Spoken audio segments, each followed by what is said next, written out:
نحمده ونستعينه ونستغفره ونؤمن به ونتوكل عليه ونعوذ بالله من شرور أنفسنا ومن سيئات أعمالنا من يهده الله فلا مضل له ومن يضلل فلا هادي له ونشهد أن لا إله إلا الله وحده لا شريك له ونشهد أن سيدنا وحبيبنا وشفيعنا وسندنا محمدا عبده ورسوله صلى الله تعالى عليه وعلى آله وأصحابه وبارك وسلم تسليما كثيرا كثيرا أما بعد فأعوذ بالله من الشيطان الرجيم بسم الله الرحمن الرحيم والذين آمنوا أشد حبا لله.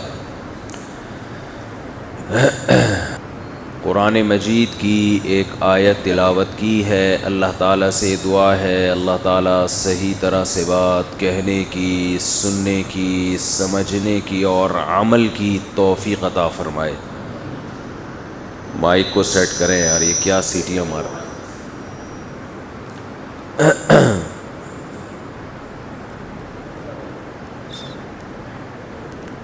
ویڈیو نہ بنائیں بھائی، ٹھیک ہے نا؟ جزاک اللہ.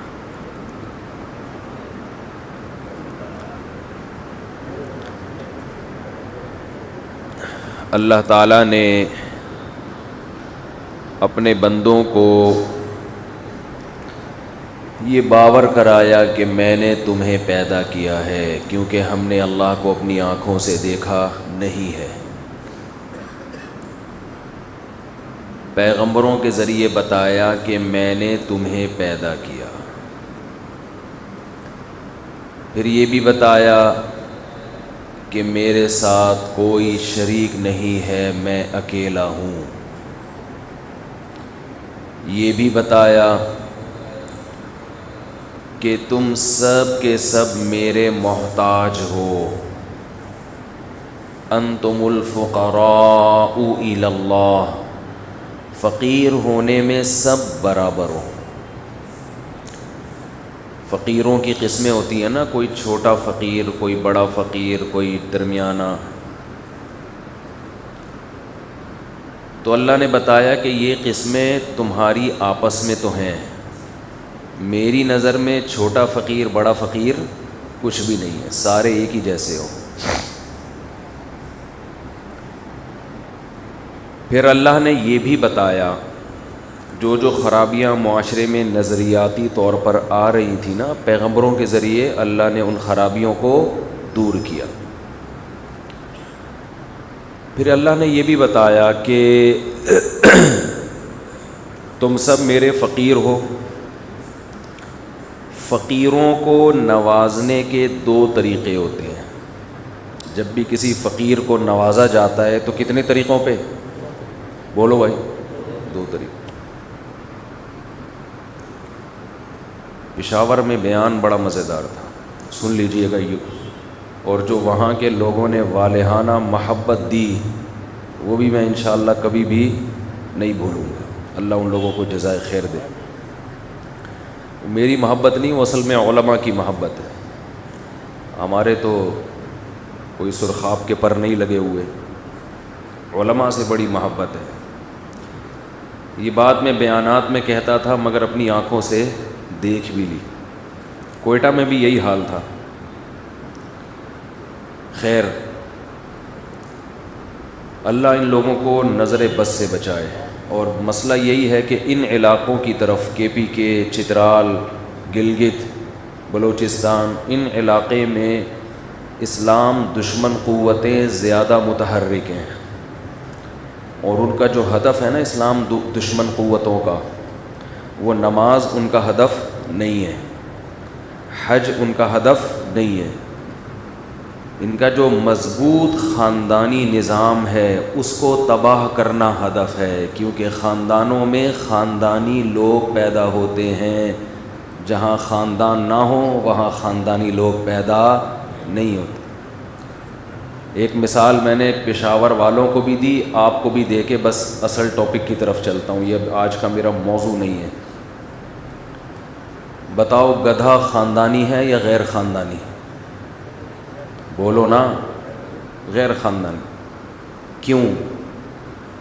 گدھے کا ماموں ہوتا ہے؟ کیا ہو گیا؟ بولو نا. جب آپ گدھے کا تعارف کرو، پہلے انسانوں پہ آتے ہیں، پہلے انسانوں کی مثال. جب آپ انسانوں کا انٹروڈکشن کرواتے ہیں، آپ بتاتے ہیں یہ مؤذن صاحب ہیں، قاری رشید صاحب، یہ ان کے ماموں ہیں، یہ ان کے چچا ہیں، یہ ان کی خالہ ہیں، یہ ان کی پھپھو ہیں، یہ ان کا بھتیجا ہے، یہ ان کا بھانجا ہے، یہ ان کی بہو ہے، یہ ان کے داماد ہیں، یہ ان کا پوتا ہے، یہ ان کی نواسی ہیں، یہ ان کے فادر ان لا ہیں، یہ ان کی مدر ان لا ہیں. پورا ایک انٹروڈکشن. یہ ان کے چچا زاد بھائی، یہ چچا زاد بھائی کا بیٹا، یہ چچا زاد بھائی کے بھائی کا، چچا زاد بھائی کے بیٹے کا بیٹا، یہ ان کے کزن کا بھتیجا، یہ ان کے کزن کا ماموں، یہ ان کی کزن کا خالو. ہوتا ہے نا؟ آپ کا علاقہ کون سا ہے قاری صاحب؟ ہری پور، ضلع مظفر گڑھ. آدھا مظفر گڑھ تو مؤذن صاحب کا ریلیٹو کہیں نہ کہیں نکلے گا. انسان کا جب تعارف ہوتا ہے تو اس طرح سے ہوتا ہے، یہ ان کے ماموں، خالہ، چچا وغیرہ وغیرہ. گدھے کا جب انٹروڈکشن ہوتا ہے کیسے ہوتا ہے؟ یہ میرا گدھا، آگے دوسرا گدھا کھڑا ہوا ہے، یہ ان کا ماموں. بول سکتے ہو؟ بولو گے؟ وہ ایک گدھی کھڑی ہوئی ہے، یہ ان کی خالہ. بولو گے؟ باپ تو ہوتا ہی نہیں ہے، یہ گدھے کا باپ. وہ کہے گا تو نے مجھے گدھے کا بھی باپ بنا دیا یار. گدھا کم گالی تھا؟ گدھا ہونا خود ایک گالی ہے. گدھے کا بھی کیا ہے؟ باپ. تو گدھے کے باپ کو غصہ آئے گا کہ نہیں آئے گا؟ اگر وہ باپ ہوگا بھی تو بھی نفی کرے گا، میں گدھے کا باپ نہیں ہوں.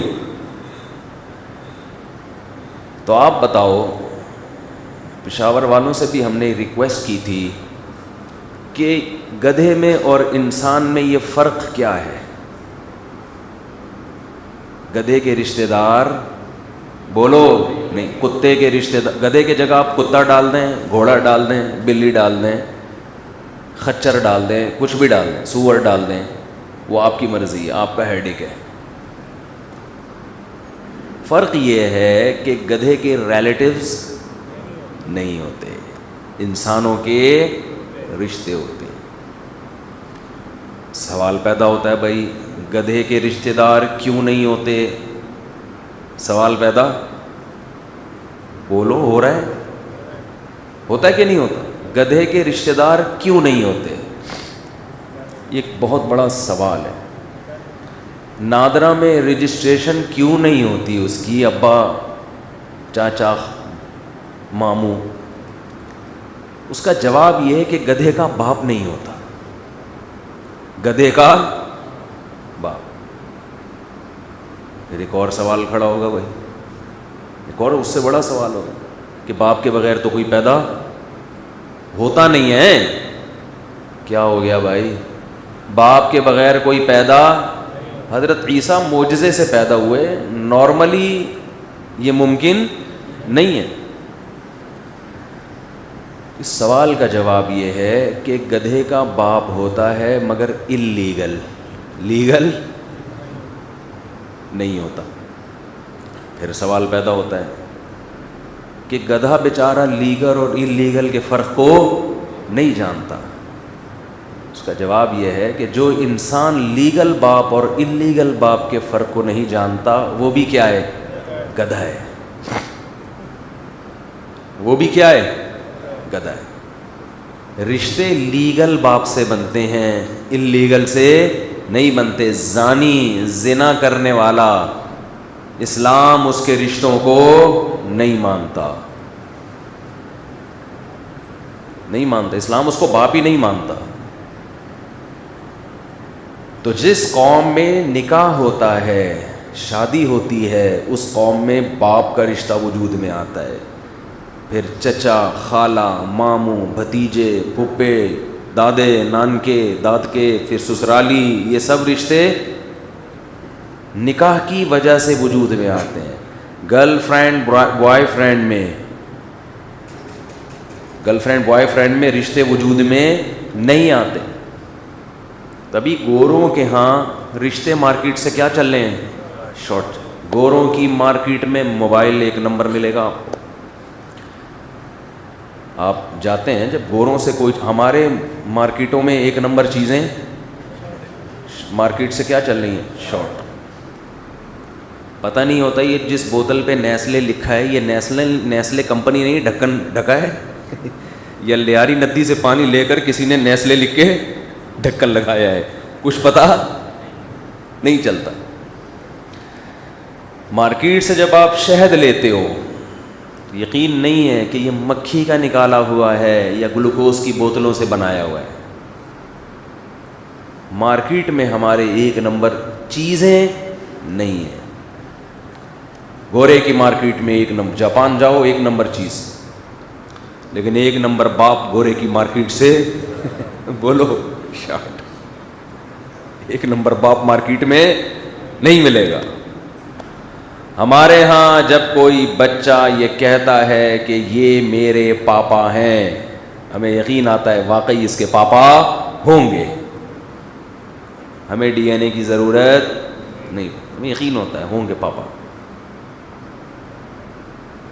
ایک آدمی کے ہاں کچھ ضرورت سے زیادہ لبرل تھے، وہ نام نہاد لبرل جسے کہتے ہیں نا، جن کے ہاں براڈ مائنڈڈ، سب یہ بھی ٹھیک وہ بھی ٹھیک. تو ان کے ہاں بچے پیدا ہو رہے تھے. اب براڈ مائنڈڈ اتنے تھے کہ بیگم کی الگ دوستیاں، اپنی الگ دوستیاں، تو ان کو یقین نہیں ہوا کہ پتہ نہیں میرے بھی ہیں کہ نہیں ہیں. ڈی این اے کی ہمت نہیں ہوتی تھی، لڑائی ہوگی. تو ان کے جب 10واں بچہ پیدا ہوا، ویسے لبرل لوگوں کے اتنے ہوتے نہیں ہیں. لبرل سے میری مراد ہوتی ہے نام نہاد لبرل، یہ بتا، ورنہ اسلام جتنا لبرلزم کا قائل ہے اتنا کوئی بھی نہیں ہے. اس پہ میں تفصیلی بیان کر چکا ہوں. جو لبرل بننے کی کوشش کرتے ہیں، 10واں بچہ پیدا ہوا تو اس کی شکل 9 سے مختلف تھی. 9 بہن بھائی ایک جیسے، 10ویں کی شکل تھوڑی کیا ہے؟ ڈفرینٹ. صحیح. اس کو شک ہوا کہ یار کوئی مسئلہ دال میں کالا کالا، یہ 10واں ڈاؤٹ ہے. یہ میرا شبہ ہوا کہ کیونکہ اس کی شکل باقی 9 سے کیا ہے؟ مختلف. پوچھتے تو لڑائی ہوتی. بیوی کہتی مجھ پہ شک کر رہے ہو. جب ان کی موت کا وقت آیا تو انہوں نے اپنی وائف کو بلایا کہ دیکھ اب تو میں دنیا سے جا رہا ہوں، تیرا کچھ بھی نہیں بگاڑ سکتا، اب بتا دے یہ 10واں کس کا ہے، کیونکہ اس کی شکل 9 سے کیا ہے؟ بولو مختلف. تو بیوی نے کہا کہ سچ سچ بتاؤں؟ اس نے کہا ہاں. اس نے کہا صرف یہی تیرا ہے، صرف اسی لیے اس کی شکل 9 سے. بولو. جو بے پردگی کا ماحول معاشرے میں پھیلایا جا رہا ہے نا، گرل فرینڈ بوائے فرینڈ، تو اس سے ایک تو نکاح کا سیٹ اپ ہی ختم ہوگا، اور اگر ہو بھی گیا نکاح تو رزلٹ یہ ہوگا مرد کو بیوی پہ شبہ، عورت کو مرد پہ. عورت کو یہ ہے کہ یہ پتہ نہیں کہاں جا کے منہ کالا کرتا ہوگا. اور یہ ہو رہا ہے، یہ ہونا شروع ہو گیا ہے. جن چیزوں کا ہم ماضی میں کبھی تصور بھی نہیں کیا کرتے تھے، آج ان چیزوں کو مسلمان گھرانوں میں دیکھ کر دل خون کے آنسو رونے کا دل کرتا ہے. یہ کیا ہو رہا ہے؟ تو گدھے کا باپ بولو نہیں ہوتا، کیونکہ گدھا شادی نہیں کرتا، گدھی سے اس کا ریلیشن ہوا، خواہش پوری ہوئی، پتلی گلی سے نکل گیا. گرل فرینڈ، لوگ کہتے ہیں گرل فرینڈ بوائے فرینڈ میں پتلی گلی سے نہیں نکلتے، آپس میں ایک رشتہ ہوتا ہے. گرل فرینڈ وہ ایگریمنٹ ہوتا ہے کہ یہ جب تک یہ ہے وسیم کی طرف نظر اٹھا کے نہیں دیکھنا، اور بوائے فرینڈ گرل فرینڈ سے ایگریمنٹ کرتا ہے کہ جب تک تم میری ہو میں کسی اور کی طرف آنکھ اٹھا کے نہیں دیکھوں گا. اس کا جواب یہ ہے کہ یہ جو ایگریمنٹ ہے نا، یہ ریلیشن بہت کمزور ہے. یہ ایسے جیسے میں آپ سے کہوں کہ میں شام کو چائے آپ کے ہاں پیوں گا, تو مجھے کوئی پولیس تھوڑی مجبور کرے گی کہ میں آپ کے یہاں چائے پیوں. جا کے میرا موڈ آف ہو گیا, چائے پینے کا دل نہیں کر رہا, تو پیوں گا میں, ہے بھائی, کیونکہ رشتے نہیں بن رہے نا. تبھی تو گوروں کے ہاں اب بھی وائف میں اور گرل فرینڈ میں فرق ہے. کیا ہے ان دونوں میں فرق ہے؟ اس کے احکام الگ ہیں, گرل فرینڈ کے احکام الگ ہیں. میری الگ لفظ ہے, فرینڈ شپ الگ. اتنے لبرل ہو کے بھی ان کو پتہ ہے کہ میری میری ہوتی ہے اور فرینڈ شپ فرینڈ شپ, ان کو پتہ ہے. اور مرد کو جب آپشن دیا جائے تو فرینڈ شپ کو میرج پر ترجیح دیتا ہے.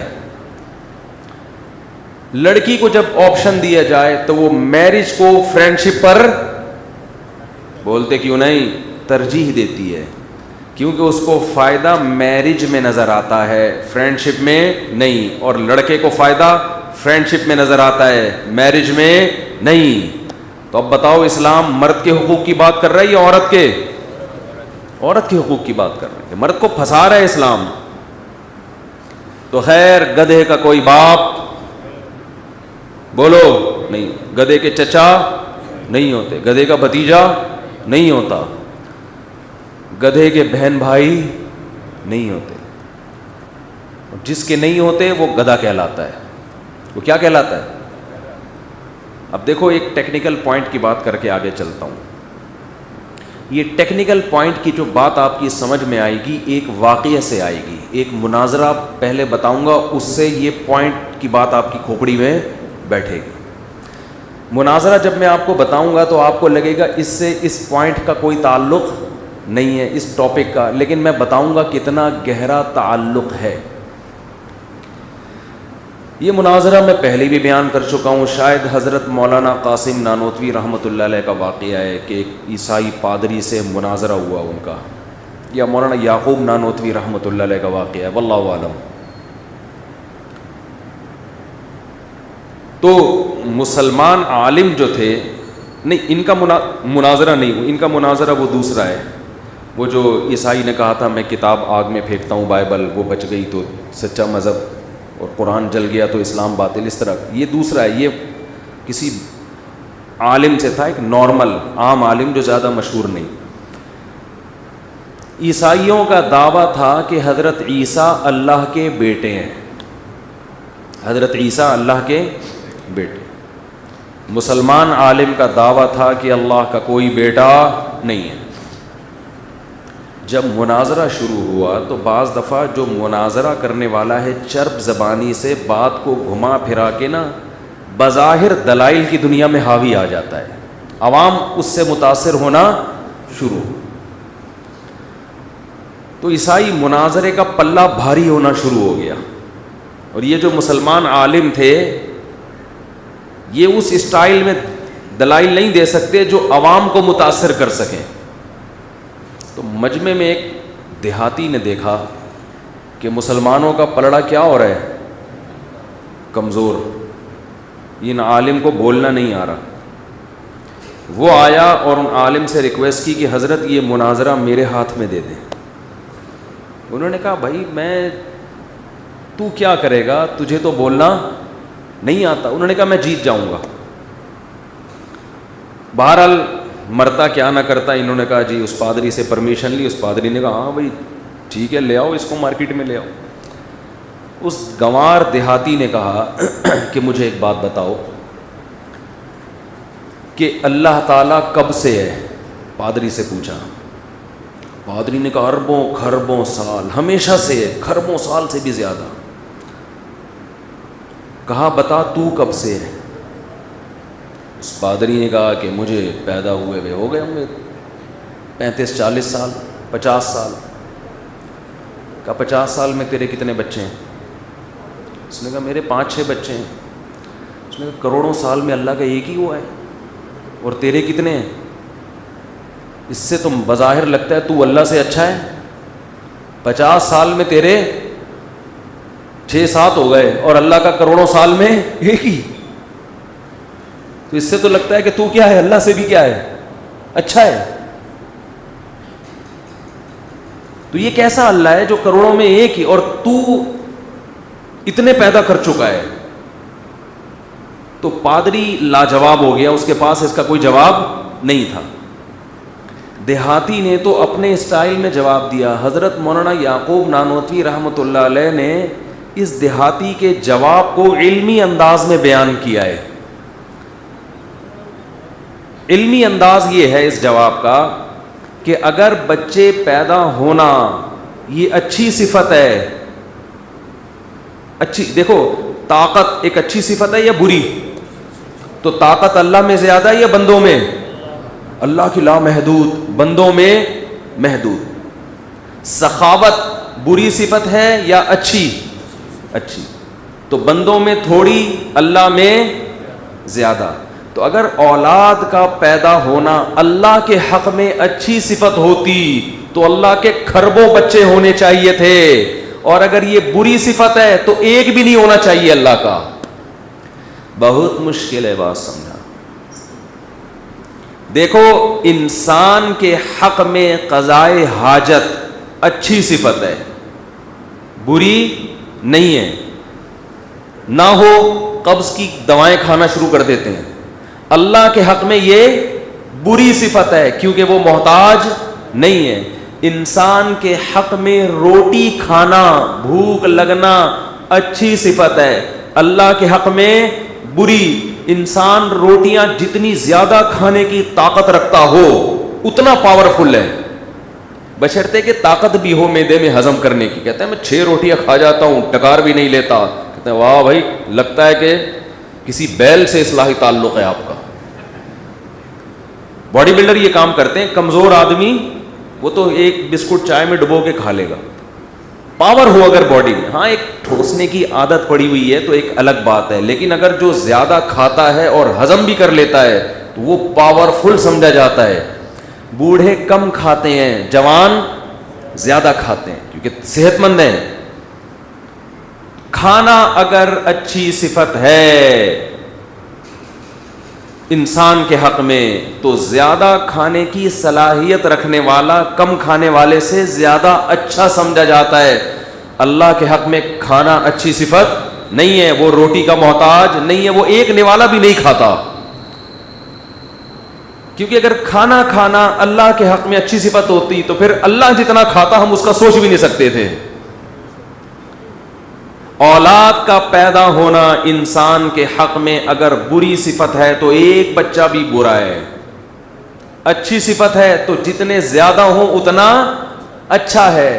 اللہ کے حق میں اولاد کا ہونا اگر بری صفت ہے تو ایک بیٹا ہونا بھی برا ہے، اور اگر اچھی صفت ہے تو اللہ کے پھر اربوں کھربوں اولاد ہونی چاہیے تھی، ایک نہیں ہونی۔ یہ اس کا علمی انداز سے جواب ہے۔ تو اس کو دیہاتی نے اپنے اسٹائل میں بیان کیا کہ 50-60 سال میں تیرے 6 ہو گئے اور اللہ کے کھربوں سالوں میں ابھی تک ایک ہی ہے، تو اس لحاظ سے معاذ اللہ نقل کفر، تو اللہ سے زیادہ طاقتور نکلا۔ سمجھ میں نہیں آ رہی بات؟ تو خاندانی ہونا انسان کے حق میں اگر اچھی صفت ہے تو بڑا خاندان ہونا اور اچھی۔ سمجھتے ہو بات کو؟ جتنا بڑا ہو اتنا انسان کو گدھے سے ممتاز کرے گا، یہ ٹھیک ہے نا؟ جتنا خاندان سمٹے گا آپ بائی نیچر گدھے کے اتنے قریب ہوتے چلے جائیں، کیونکہ گدھوں کے خاندان نہیں ہوتے، کتوں کے خاندان نہیں ہوتے، سنگل مدر کے اصول پہ پلتے ہیں وہ۔ تو اولاد نعمت ہے یا نہیں ہے؟ نعمت ہے تو جتنی زیادہ ہو اتنی نعمت۔ دولت نعمت ہے یا نہیں ہے؟ جتنی زیادہ ہو اتنا اچھا ہے، اور اگر یہ نعمت نہیں عذاب ہے تو پھر 5 روپے بھی عذاب ہے۔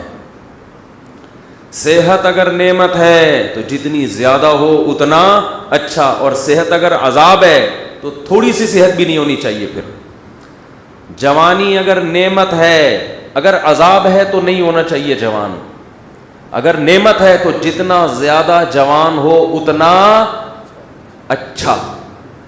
سر پہ بال اگر نعمت ہیں، اگر عذاب ہیں تو سر پہ ایک بال بھی بولو نہیں ہونا۔ میری نظر ان کے سر پہ پڑ گئی ہے۔ اور اگر بالوں کا ہونا نعمت ہے تو جتنے گھنے بال ہوں اتنا اچھا. اسی طرح ہم خواتین کو کہتے ہیں عورت کے لمبے بال نعمت ہے, زینت ہے.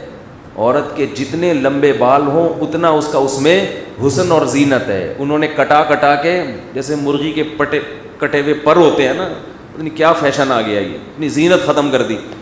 ستار بھائی بنی ہوئی ہیں آج کل. اتنے چھوٹے چھوٹے بال ہیں, کوئی وسیم لگ رہی ہے, کوئی کیا لگ رہی ہے. وہ ایک شاعر کا شعر ہے نا, میرے بچپن کی جو سہیلی تھی آج کل وہ سہیل لگتی ہے.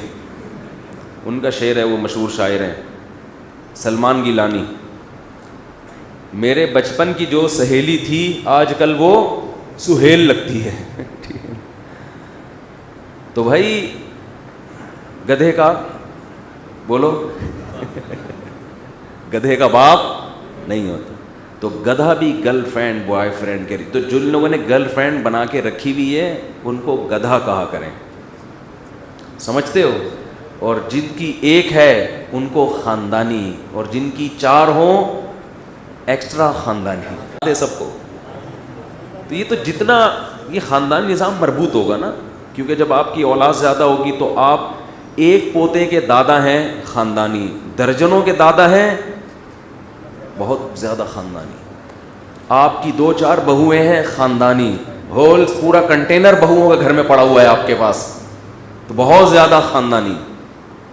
اور جا کے دیکھ بھی لیں, مشاہدہ کر بھی لیں, بڑے خاندان والے لوگوں کی لائف اسٹائل دیکھیں آپ, خاص طور پر جب وہ پکی عمر کو پہنچتے ہیں ان کی عزت دیکھیں.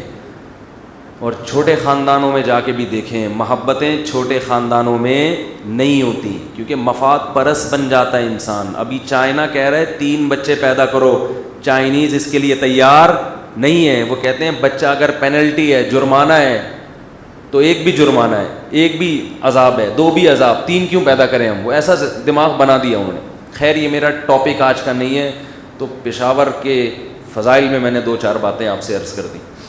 تو خیر میں یہ عرض کر رہا تھا, عرض کیا کر رہا تھا میں, بات کہاں سے شروع ہوئی تھی, ٹاپک تو میرے ذہن میں جو میں لے کے بیٹھا تھا. جی فقیر 2 طرح کے ہوتے ہیں, میں یہ عرض کر رہا تھا. دنیا میں فقیر 2 طرح کے ہوتے ہیں, ایک چھوٹا فقیر اور ایک بڑا فقیر. آج کل تو مارکیٹ میں چھوٹے فقیر, بعض دفعہ جس کو آپ زکوٰۃ دے رہے ہوتے ہو نا وہ ہنس رہا ہوتا ہے. وہ کیا کر رہا ہوتا ہے, بڑے بڑے فراڈی اس فیلڈ میں ہم نے دیکھے ہیں, وہ ہنس رہا ہوتا ہے, اس کو کیسا بیوقوف بنایا میں نے. ایک ہیروئن چی, جب آپ تو ہیروئن چی پتہ نہیں کہاں چلے گئے, ایک ہیروئن چی میرے پاس پرانی بات ہے آیا, کہہ رہے پلیز ہیلپ می, انگلش بول رہا ہے, یہ شو کرنے کے لیے کہ میں پڑھا لکھا آدمی ہوں. مجبوری میں ہیروئن پینا شروع کر دی ہم نے, اور کہنے لگا ہیلپ می, مجھے حیدرآباد جانا ہے, I want to go to Hyderabad. یہ تو خیر اس نے نہیں کہا, مجھے حیدرآباد جانا ہے. تو حیدرآباد تو نے کیوں جانا ہے بھائی. تو فقیر کی 2 قسمیں ہیں, چھوٹا فقیر اور بڑا. اللہ کہتا ہے میرے سامنے تم سب کیا ہو, چھوٹے فقیر ہو, کوئی اس میں مستثنا نہیں ہے. دوسری بات یہ کہ ہم جب فقیروں کو نوازتے ہیں, دیتے ہیں, تو دینے کے 2 طریقے ہیں. بعض دفعہ ہم کیا کرتے ہیں کہ 50 روپے پکڑائے, 100 روپے پکڑائے, بھائی تو روٹی لے کے کھا لے, تو کچھ بھی کھا لے. بعض دفعہ ہم یہ کرتے ہیں کہ اس کو اپنے پاؤں پہ کھڑا کرنے کی کوشش کرتے ہیں, اور کرنا بھی یہی چاہیے کہ بھائی بجائے اس کے کہ آج اس نے روٹی کے لیے 50 روپے مجھ سے مانگے, رات کسی اور سے مانگے گا, تو اس کو ایک ریڑھی خرید کے دے دو, دکان بنا کے دے دو, رکشہ خرید کے دے دو, تاکہ یہ میرا محتاج بولو نہ رہے. سمجھتے ہو, یہ کون سے نمبر کا فقیر ہو گیا, دوسرا. اس کو ہم اب دوسرے نمبر کے فقیر سے ہی یاد کریں گے تاکہ آگے بات سمجھنے میں آسانی.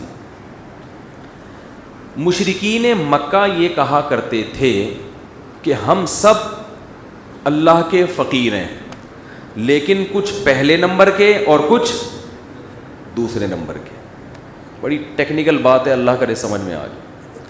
کچھ فقیر ایسے ہیں جو ہر وقت اللہ کے محتاج ہیں, کچھ ایسے ہیں کہ اللہ کے محتاج تو ہیں لیکن اللہ نے ان کو اتنا نواز دیا ہے کہ ان کے ہاتھ میں بھی اختیارات آ گئے ہیں،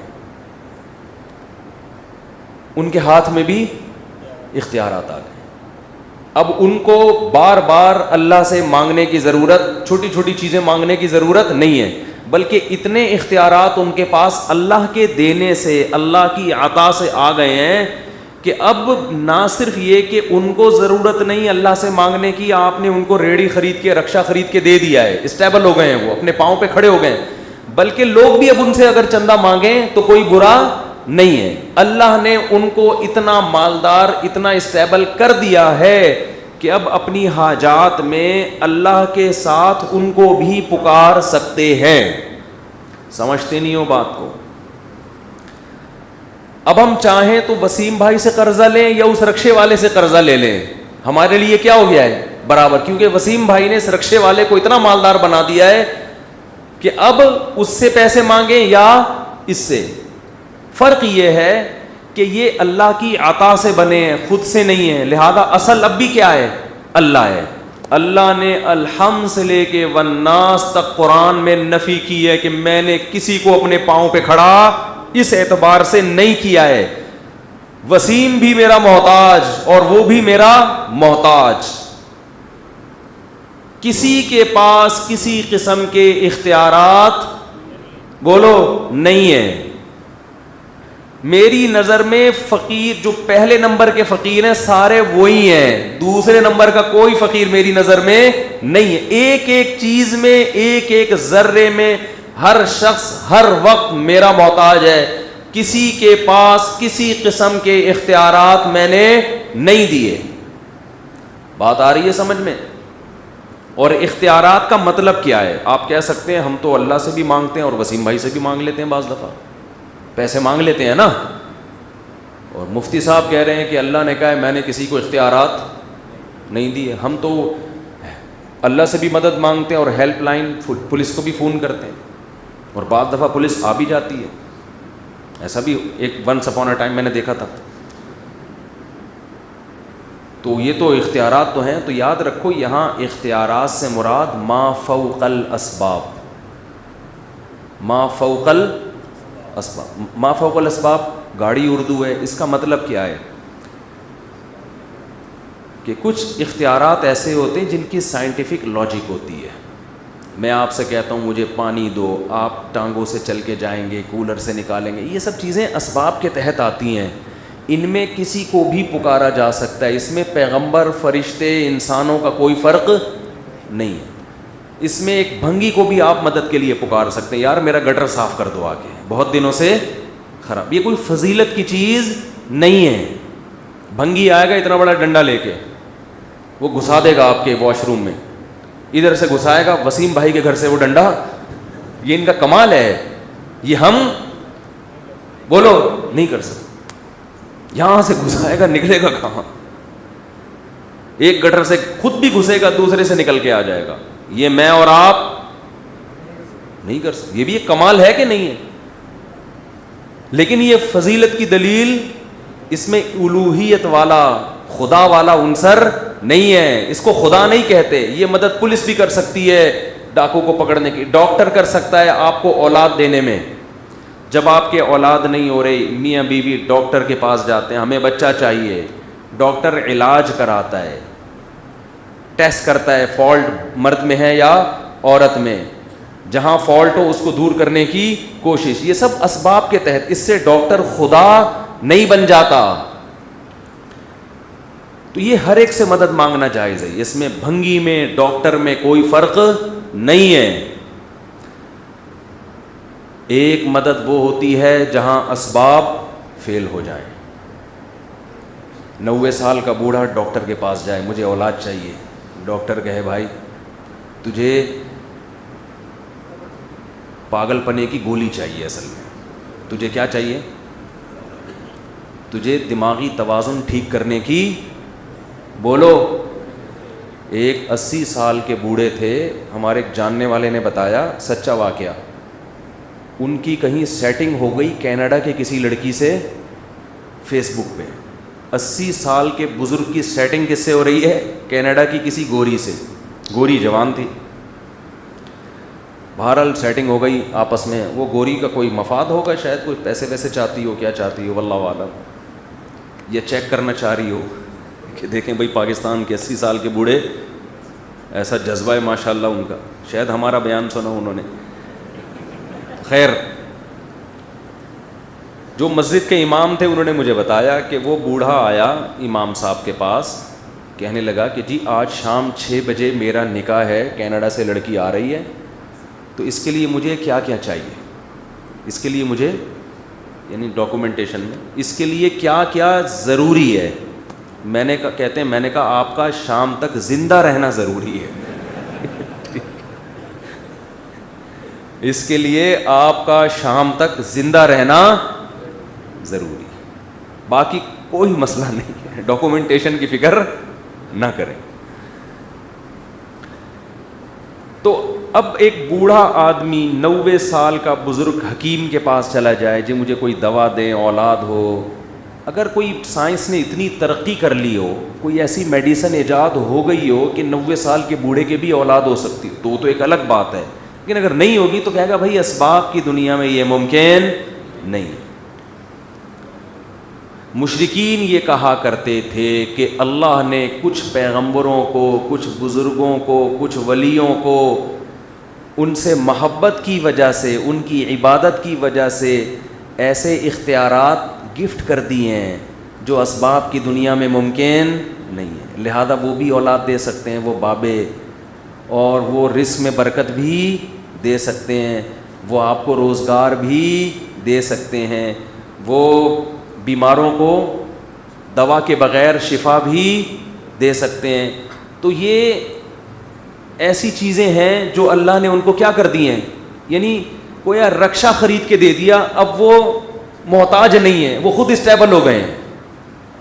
لیکن وہ کہتے تھے سارے اختیارات نہیں, فلاں بزرگ کو اولاد دینے کا, فلاں بزرگ کو روزگار دینے کا, فلاں بزرگ کو صحت دینے کا, فلاں بزرگ کو آپس میں اگر لڑائی ہو گئی تو محبت پیدا کرنے کا.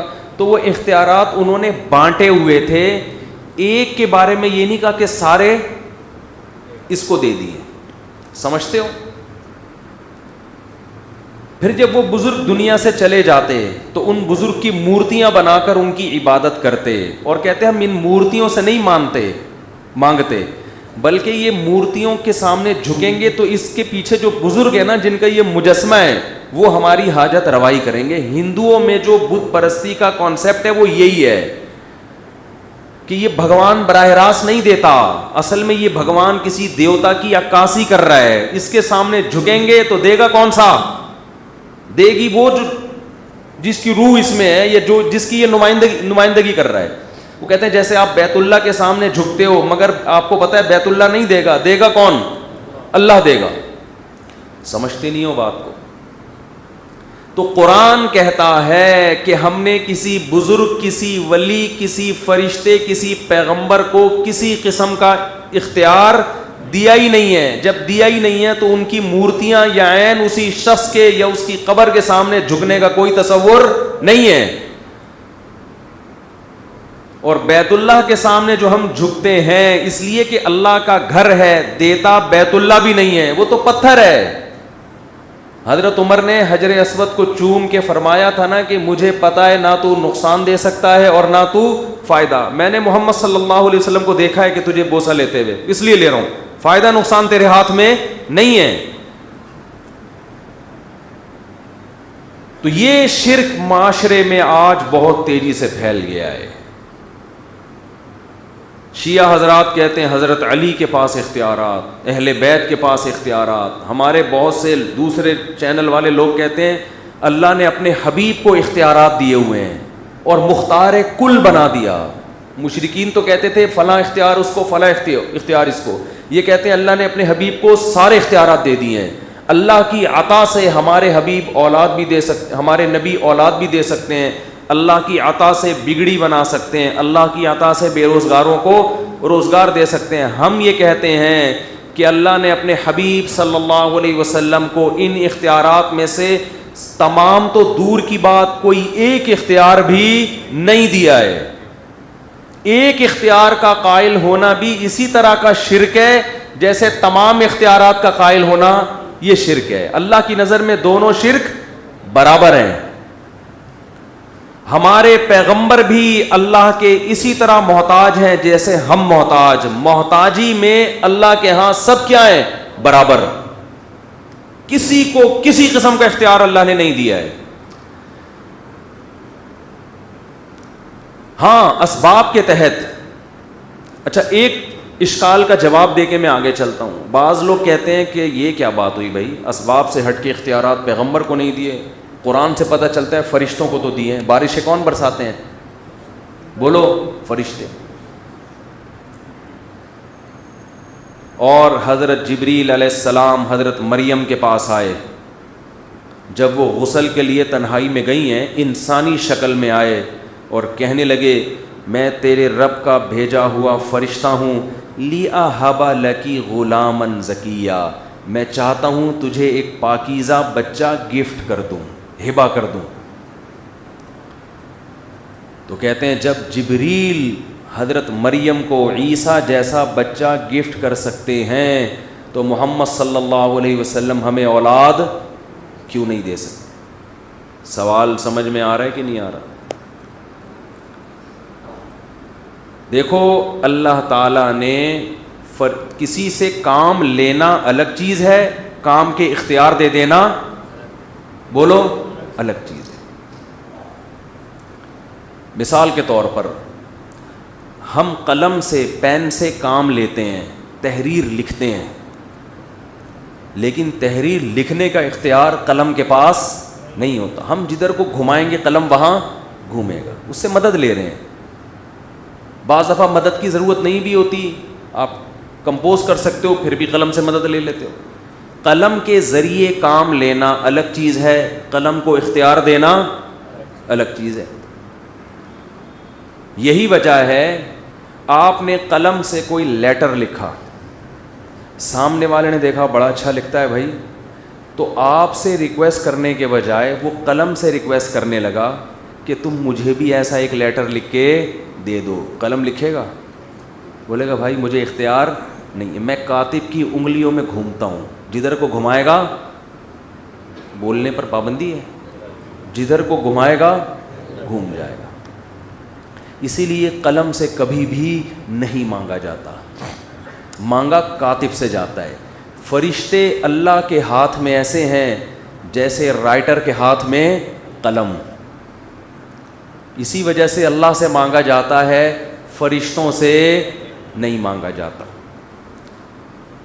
سوال پیدا ہوتا ہے پھر جبریل کو چاہیے تھا کہ وہ حضرت مریم سے یوں کہتے کہ میں اللہ کی طرف سے تجھے اولاد دینا چاہتا ہوں، دے گا اللہ، میں صرف کیا بن رہا ہوں؟ ذریعہ. لیکن جبریل کے الفاظ یہ تھے لِأَهَبَ لَكِ غُلَامًا زَكِيًّا، میں تجھے اولاد گفٹ کرنا چاہتا ہوں. تو مشرکین آج کے یہ کہتے ہیں کہ حضرت جبریل کہہ رہے ہیں یہ اولاد گفٹ کس کی طرف سے ہوگی؟ میری طرف سے. اس سے پتہ چلتا ہے کہ یہ حضرت جبریل کو گفٹ کرنے کا اختیار ہے. سوال آیا کھوپڑی شریف میں، اب تو ہر چیز شریف بن رہی ہے نا، گولڑا شریف، ملتان بھی شریف ہو گیا ہے، اور میرے بیان کے بعد اب پشاور بھی مجھے دل چاہتا ہے اس کو کیا کہوں اور کراچی شریف، کیونکہ قائد اعظم کا مزار ہے یہاں پہ، گرو مندر ہے یہاں پہ، بریانی ہے، بڑی بات ہے. پشاور کو اگر فخر ہے کہ ہم چپلی کباب کھاتے ہیں تو بریانی کہاں ملتی ہے؟ کراچی میں ملتی ہے. چائے آپ کو صرف کوئٹہ میں ملے گی خاندانی، اور کوئٹہ والوں کے ہاں ملے گی. ہم پورے ملک سفر کرتے ہیں، چائے پینے کو نہیں ملتی. چائے کے نام پہ مذاق مل رہا ہے. میں تو تلاش کرتا ہوں چترال میں بھی، یار کوئٹہ وال کا ہوٹل دکھاؤ یار جہاں پہ چائے ملے. ایک ہفتے بعد چائے پیتے تو کھوپڑی نے کام کرنا. جب میں کوئٹہ پہنچا تو چائے پی تو کھوپڑی سیٹنگ پہ آئی ہے. چائے اچھی چیز نہیں ہے، اسی وجہ سے اچھی نہیں ہے کہ نشہ لگ جاتا ہے آدمی کو اس کا. خیر، تو کیا بات کر رہا تھا میں؟ دیکھو ہاں کہ حضرت جبریل نے تو کہا کہ میں تمہیں کیا کروں گا؟ گفٹ. دیکھو یہ نسبت کہلاتی ہے مجازی. لغت میں بعض دفعہ کوئی ذریعہ بن رہا ہو نا تو اس کی طرف بھی نسبت کر دی جاتی ہے. لغت ڈکشنری سائنسی حقیقت کو نہیں دیکھتی, یعنی کوئی بھی زبان جو ہے نا وہ سائنسی حقیقت کو نہیں دیکھتی ہے, بلکہ اس میں شارٹ بات کی جاتی ہے. آپ کی گاڑی پنچر ہو جاتی ہے, آپ کہتے ہو میری گاڑی پنچر ہو گئی ہے, یہ جملہ صحیح ہے؟ گاڑی پنچر ہو سکتی ہے؟ گاڑی کا ٹائر پنچر ہوتا ہے. آپ ان شارٹ کدھر نسبت کر دیتے ہو؟ گاڑی کی طرف. کس کی طرف نسبت کرتے ہو؟ گاڑی. اب آپ کہہ رہے ہو میری گاڑی پنچر ہو گئی, آپ کہہ رہے ہو گاڑی, استغفر اللہ, گاڑی خراب تو ہو سکتی ہے, پنچر. اور مثال دیتا ہوں, آپ نے شادی بیاہ میں گئے, ولیمے میں گئے, لوگوں نے کہا تو نے کیا کھایا؟ کہہ رہے میں نے تو بریانی کی 2 پلیٹیں کھائی ہیں. وہ کوئی سائنسدان تھے, فلسفی تھے, ہر چیز کی حقیقت دیکھتے تھے وہ. انہوں نے کہا یار 2 پلیٹیں تو بریانی کیوں نہیں کھائی تو نے یار؟ تجھے بلایا تھا بریانی کھانے کے لیے, کمبخت تو کیا کھا گیا؟ پلیٹیں. تو آپ کہو بھائی میرا مقصد یہی تھا کہ بریانی کی 2 پلیٹوں کا مطلب پوری 2 پلیٹیں فل کر کے بریانی کھائیے. کہ نا نا اب مکرو نہیں, اب جھوٹ مت بولو, جھوٹ مت بولو, خدا کی قسم تم نے خود یہ بولا ہے کہ میں نے 2 پلیٹیں کھائی ہیں. وہ ایک میں لطیفہ سناتا ہوں نا, ایک آدمی کسی کے گھر گیا, کسی نے کسی کو دعوت دی کہ کبھی ہمارے غریب خانے میں بھی دال روٹی کھا لیا کرو. لوگوں کی عادت ہوتی ہے نا, مقصد تو ہوتا ہے ہمارا بڑا بنگلہ ہے اور ٹکے کباب کھلائیں گے تمہیں. ڈیفینس میں ایک بندہ نے کہا کہ کبھی ہمارے غریب کھانے میں بھی آ جاؤ. تو یہ غریب نے سوچا کہ چلو یار مالدار آدمی ہے, چلتے ہیں, وہ مرغ و مسلم کھلائے گا. مالدار بھی تواضعاً یہی کہتا ہے نا ہمارا غریب کھانا اور دال روٹی. یہ چلا گیا تو واقعی غریب کھانا ہی تھا اور دال روٹی لا کے رکھ دی. بڑا پریشان, یار یہ ہو کیا گیا ہے. ایک اور مہمان آیا تو میزبان کا کتا بھونکنے لگا. تو میزبان نے کتے سے کہا چپ ہو جا ورنہ تیری ٹانگیں توڑ دوں گا. تو یہ مہمان کتے سے کہتا ہے چپ ہو جا, واقعی ٹانگیں ہی توڑے گا یہ. کیونکہ جو بات یہ کہتا ہے اس کا حقیقی معنی مراد ہوتا ہے, مجازی معنی مراد نہیں ہوتا. جو لفظ یہ استعمال کر رہا ہے اس کا مقصد وہی لفظ ہے, دوسرا معنی نہیں. چپ ہو جا یہ ٹانگیں ہی توڑے گا. ایسا نہیں ہو سکتا کہ یہ ویسے ہی دھمکی دے رہا ہو. تو اسی وجہ سے قرآن میں ہر چیز کی نسبت دل کی طرف کی ہے. تمہارے دل میں محبت نہیں ہے, یہ دل سے سوچتے نہیں ہیں, کیونکہ عام محاوروں میں سوچنے کی نسبت دل کی طرف ہوتی ہے, محبت کی نسبت دل کی طرف. کبھی دنیا میں آپ نے نہیں دیکھا ہوگا کسی عاشق نے معشوق کو کہا ہو کہ میں نے تمہیں اپنا دماغ دے دیا. حالانکہ محبت دماغ میں ہوتی ہے, دل میں تھوڑی ہوتی ہے. لیکن کبھی نہیں آپ نے دیکھا ہوگا کہ آج سے یہ دماغ تمہارا ہوا. وہ کہے گی یہ اس کے اندر دماغ نہیں, دماغ کے علاوہ دل کہا جاتا ہے. کیوں؟ اس لیے کہ جب انسان دماغ سے سوچتا ہے یا دماغ میں کوئی خوف آتا ہے یا محبت آتی ہے تو سب سے پہلا اثر کہاں پہ ہوتا ہے؟ دل پہ. دل کی دھڑکن تیز. اسی وجہ سے لغت, زبان وہ ان چیزوں پہ نسبت کرتی ہے جو فوراً جس پہ افیکٹ ہو رہا ہے, جو نظر آ رہی ہیں. دماغ نظر تھوڑی آ رہا ہے, وہ پتہ نہیں کیا سوچ رہا ہے, ہم تو دل کی دھڑکن کو دیکھتے ہیں. محبت ہوتی ہے, دل کی دھڑکنیں تیز ہوتی ہیں. تو اس لیے کہتا ہے بھائی یہ دل کس کا ہے, اب یہ تمہارے لیے دھڑکے گا, کہہ نہیں دینا کسی کو, پٹو گے. ٹھیک ہے. اس کی ایک بہترین مثال, آنکھ روتی ہے. ہم کہتے ہیں نا اس کی آنکھیں سو رہی ہیں, اس کی آنکھیں رو رہی ہیں. حالانکہ دماغ روتا ہے, آنکھ نہیں روتی. روتا کیا ہے؟ دماغ. مگر اثر کہاں ظاہر ہوتا ہے؟ تو زبان جو ہے نا, اہل لغت وہ سائنٹیفک حقیقت کو سامنے رکھ کے بات نہیں کرتے. یہ کلام بلاغت کے خلاف ہوتا ہے. بلیغ وہ کلام ہے کہ جسم کا جو پارٹ سب سے پہلے متاثر ہو رہا ہے, جس کام کی وجہ سے متاثر ہو رہا ہے, اس کام کی نسبت اس پارٹ کی طرف کی جائے, اصل منبع اور سرچشمہ کی طرف نہ کی جائے. تو قرآن بھی بار بار دل کی طرف نسبت کرتا ہے. لہم قلوب لا یفقہون بہا, ان کے دل ہیں جس میں سمجھنے کی صلاحیت نہیں ہے. کیا مطلب؟ کہ ان کے ایسے دل ہیں کہ دماغ میں جب کوئی چیز آتی ہے تو دل پہ اس کا اثر نہیں ہوتا. اس سے پتہ چلتا ہے سمجھنے کی صلاحیت ہی ختم ہو گئی ہے. تو اب بجائے قرآن یہ سائنٹیفک حقیقت بیان کرتا کہ ان کے دماغ ہیں جس میں سمجھنے کی اتنی صلاحیت نہیں ہے کہ دل پہ اس کا اثر ہو, یہ کلام بلاغت کے خلاف ہو جاتا. قرآن ڈائریکٹ کس کی طرف نسبت کرتا ہے؟ دل کی طرف. یہ بلاغت ہے. اور وہ محبت جو مطلوب ہے اسلام میں, وہ وہی محبت ہے کہ دماغ سے نکل کے اس کا اثر کہاں ہو؟ دل پہ ہو. اگر اثر نہیں ہو رہا تو وہ جامد محبت ہے. تو قرآن اللہ کی وہ محبت چاہتا ہے جس کا اثر کس پہ ہو؟ دل پہ. اسی وجہ سے ہمارے حبیب صلی اللہ علیہ وسلم کا سینہ مبارک چاک کر کے آپ کا دل نکالا گیا, اس میں نور معرفت ڈالا گیا. اس کی وجہ بھی یہی ہے کہ دماغ کا کنیکشن کس سے ہے؟ دل سے اللہ نے قائم کیا ہے. تو خیر میں عرض کر رہا, یہ دل دماغ گردے پھیپڑے پتہ نہیں کہاں سے آ گئے. بات کیا چل رہی تھی؟ وہ جو ہے ہاں, تو یہ جو حضرت جبریل نے کہا ہے کہ میں تجھے اولاد گفٹ کرنا چاہتا ہوں, یہ مجازی نسبت ہے, حقیقی نسبت نہیں ہے. حقیقت میں کس نے یہ اولاد دی ہے؟ یہی وجہ ہے کہ آج کے مشرکین کبھی بھی حضرت جبریل سے اولاد نہیں مانگتے. کبھی نہیں کہتے کہ اے جبریل, جیسے آپ نے حضرت مریم کو عیسیٰ دے دیا تو مجھے بھی ایک وسیم غفار ستار نام کا کوئی بندہ مل جائے. کبھی مانگا انہوں نے؟ نہیں مانگتے. کبھی فرشتوں سے بارش مانگی گئی ہے؟ پتہ ہے بھائی فرشتے اللہ کے ہاتھ میں ایسے ہیں جیسے کاتب کے ہاتھ میں کیا ہوتا ہے؟ قلم. اور یہ فرشتوں کی فضیلت کی دلیل نہیں ہے, کیونکہ یہ کام مزدوروں سے لیا جاتا ہے. اللہ پیغمبروں سے یہ کام نہیں لیتے. پیغمبر کا جو منصب ہے وہ یہ ہے کہ اللہ کا پیغام اللہ کے بندوں تک پہنچوائیں. اس لیے پیغمبروں کی فضیلت کس پر ہے؟ فرشتوں پر. سمجھتے نہیں ہو بات کو, میرا خیال ہے. تو اس لیے اللہ نے بتایا کہ تم سب کے سب کس کے محتاج ہو؟ اللہ کے. اور انسان جب انسان کا محتاج ہوتا ہے تو there are two types of محتاجی. تو محتاجی کی کتنی قسمیں ہیں؟ 2. لیکن جب انسان اللہ کا محتاج ہے تو سارے ایکول, سب برابر.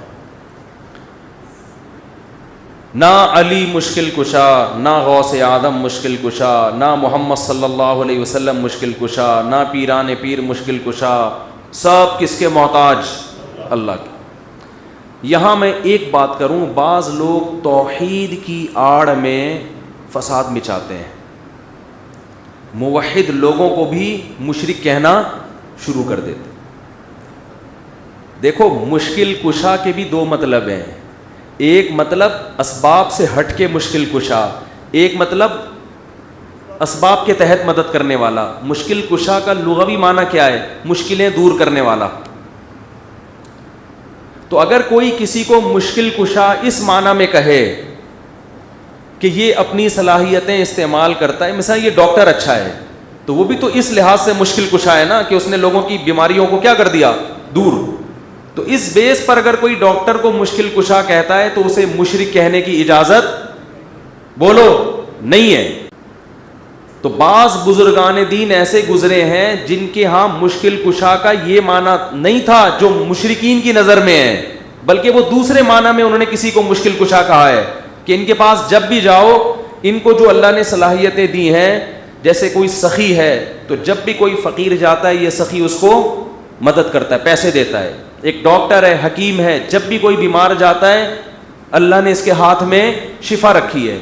اس معنی میں اگر کوئی کسی کو مشکل کشا کہتا ہے تو وہ مشرک نہیں ہے. بعض لوگ بہت سے بزرگوں کے کلام میں یہ مشکل کشا کا لفظ نکال کے توحید کا پرچار کم کرتے ہیں, ان کو مشرک بنانے کے فتوے ان پہ بولو زیادہ لگا رہے. ان کا مقصد توحید نہیں ہوتا, توحید کے نام پہ لوگوں پہ کفر کے فتوے لگا کے فرقواریت کو پھیلا کے یہ کہنا سارے غلط ہیں, جنت میں صرف میں جاؤں گا. سمجھ میں نہیں آ رہی بات. ہاں یہ بات ضرور ہے کہ جن بزرگوں نے مشکل کشا اس معنی میں لکھا کسی بزرگ کو یا کسی ولی کو, کہ یہ اسباب کے تحت لوگوں کی مشکلات دور کرتے تھے. اس معنی میں وہ بزرگ اگر ہمارے دور میں ہوتے تو ہم ان سے ریکویسٹ کرتے کہ حضرت آپ کو ایسا لفظ استعمال نہیں کرنا چاہیے جو روح معنی ہو, کیونکہ توحید کے معاملے میں اسلام بہت حساس ہے. یہ ضرور ہے, یہ ان سے اجتہادی غلطی ہوئی ہے کہ ان کو ذو معنی لفظ استعمال بولو نہیں کرنے چاہیے تھے. سوال پیدا ہوتا ہے کہ آپ کو کیسے پتا چلا کہ ان بزرگوں نے مشکل کشا کا لفظ شرک والے معنی میں نہیں بلکہ دوسرے معنی میں استعمال کیا؟ آپ کیوں ٹھیکیدار بنے ہوئے ہیں؟ آپ کیوں ان کے دفاع کے ذمہ دار بنے ہوئے ہیں؟ سیدھا سیدھا فتویٰ کیوں نہیں لگا دیتے؟ دو وجہ سے فتویٰ نہیں لگاتے. ایک تو یہ کہ مسلمان کا عمل جب آپ کے سامنے آئے تو قرآن و سنت سے اجماع امت سے پتہ چلتا ہے حتی الامکان اس کا اچھا مطلب تلاش کرو, برے مطلب پہ نہیں لے کے جاؤ. کسی کو کافر قرار دینا آسان کام نہیں ہے. دوسری بات یہ کہ انہی بزرگوں کی ساری زندگی توحید کی پرچار میں گزری, ساری زندگی اس کی نفی میں گزری کہ مشکل کشا اللہ کے علاوہ کوئی نہیں ہے. تو کسی کے کلام کا مطلب وہی لیا جائے گا نا جو وہ خود لے رہا ہے, جو اس کے نظریات سے میچ کر رہا ہے. ایک آدمی ایسا کلام کرتا ہے جو اسی کے نظریات سے میچ نہیں کرتا, تو اس کے کلام کا وہ مطلب لیں گے جو وہ خود بیان کر رہا ہے یا وہ مطلب لیں گے جو آپ بیان کر رہے ہو. ایک آدمی کہتا ہے کہ میں نے 3 پلیٹیں کھا گیا, آپ کہہ رہے ہیں یہ پلیٹیں ہی کھایا ہے. وہ کہہ رہا ہے خدا کی قسم بریانی کھائی ہے میں نے, آپ کو نہیں, یہ جھوٹ بول رہا ہے. تو ہم آپ کو برا کہیں گے, اس کو نہیں. ہم کہیں گے یہ خود اپنے کلام کا ایک مطلب بیان کر رہا ہے, تو جو مطلب یہ بیان کر رہا ہے وہ لو نا. یہ خود کہہ رہا ہے بھائی پلیٹ سے میری مراد کیا تھی؟ بریانی تھی. آپ کہہ رہے ہو نہیں پلیٹ سے اس کی مراد کیا تھی؟ پلیٹیں ہی کھائی ہیں اس نے. اس کا مطلب پھر آپ فتنہ پرست ہو.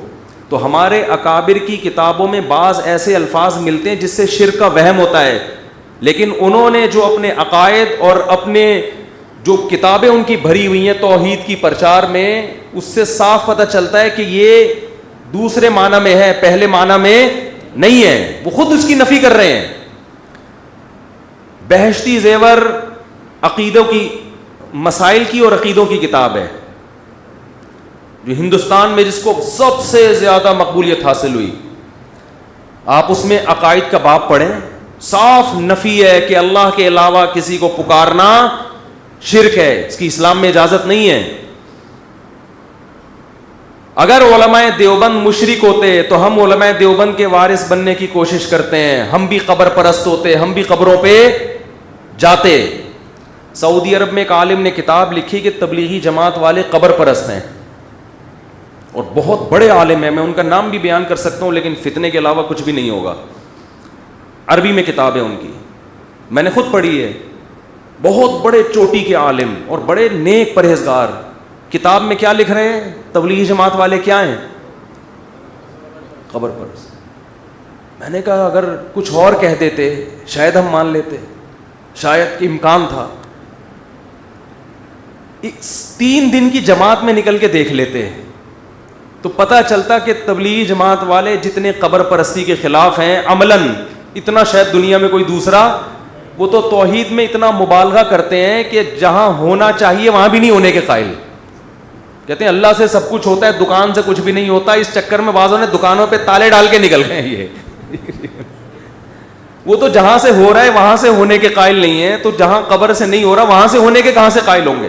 لیکن کیا ہے, فتنہ پرست لوگوں نے علماء دیوبند کی کتابوں کو سے تروڑ مروڑ کے چیزیں نکال نکول کے ایسا ملغوبہ بنا کے عرب علماء کے سامنے پیش کیا کہ وہ بھی کنفیوژن کا شکار ہوئے ہیں. میں نے کہا یہ بزرگ عالم ایک دفعہ ادھر پاکستان یا ہندوستان آ جائے, میں ان کو شب جمعہ میں لے کے جاؤں گا اور کہوں گا ان کا بیان شروع اس سے ہوتا ہے کہ اللہ سے ہوتا ہے, اللہ کے غیر سے نہیں, درمیان میں بھی یہ اور ختم بھی اسی پہ.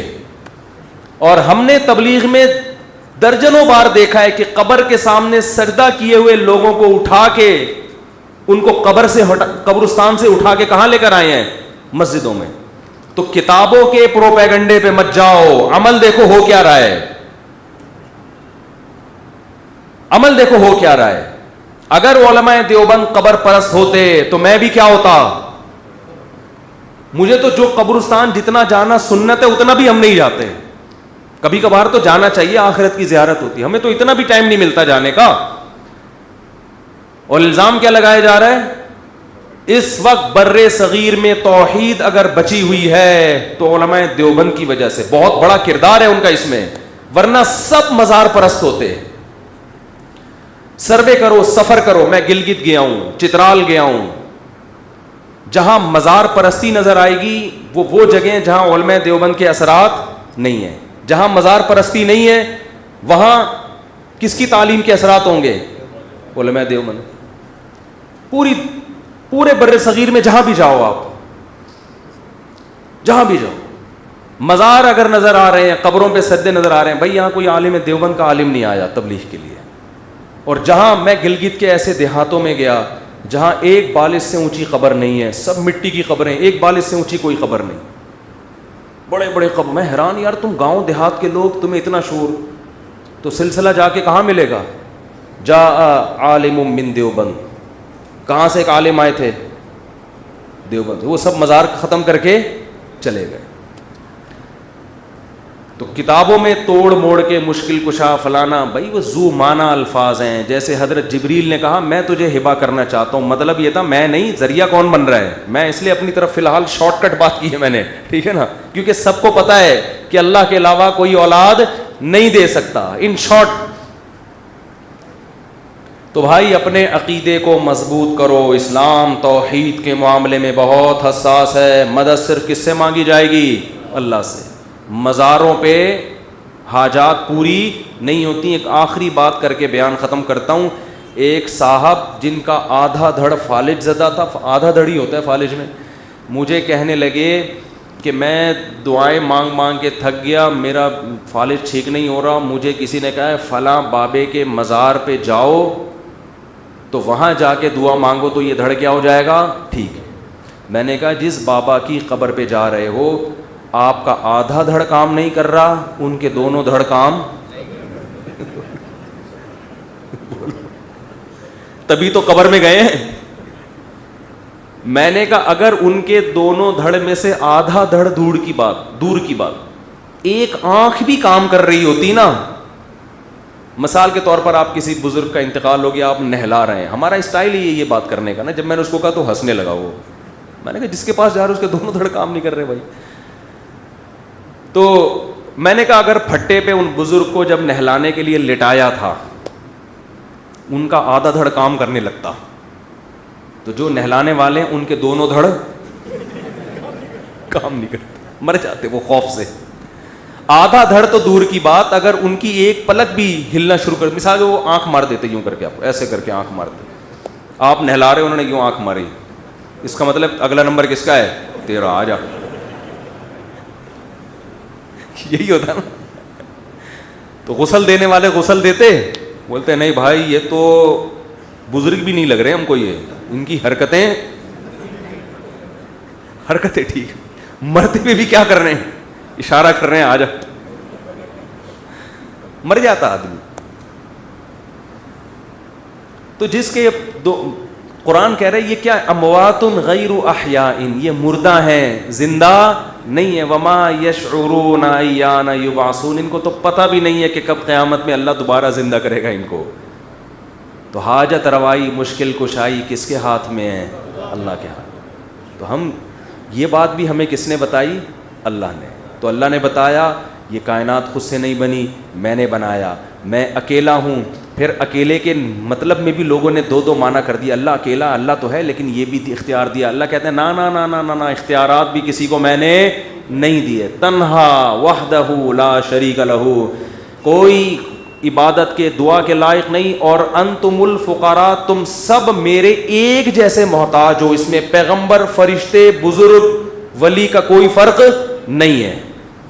تو یہ ہمارے ایمان کا بنیادی جز ہے, اس کے بغیر کوئی عمل اللہ قبول نہیں کرتا. اس عقیدے کے بغیر دنیا سے چلے گئے تو اللہ نے پیچھے دعا کرنے کی اجازت بھی نہیں دی ہے. میں ابھی کیلاش میں تھا, ایک آدمی کی والدہ, وہ لوگ کیلاشی لوگ مسلمان ہو جاتے ہیں, بہت سے غیر مسلم ہیں. تو ایک شخص کا پورا خاندان مسلمان ہو گیا, ماں مسلمان نہیں ہوئی. تو بہت, میں ان کے گھر بھی گیا, بہت ٹینشن میں تھا وہ. اس کو یہ ٹینشن تھی میری ماں اگر مر گئی تو میں تو اس کے لیے دعا بھی نہیں کر سکتا, اس کو غسل نہیں دے سکتا, اس کا جنازہ نہیں پڑھا سکتا. تو ایمان جس کے پاس نیا نیا آیا ہے اس کو اس ایمان کی اور توحید کی قدر ہے. ہمیں چونکہ باپ دادا سے ورثے میں ملا ہے تو کوئی بھی ہمارے ایمان پہ بڑے آرام سے ڈاکہ ڈال دیتا ہے. اللہ تعالی ہمیں سمجھنے کی, عمل کی توفیق عطا فرمائے.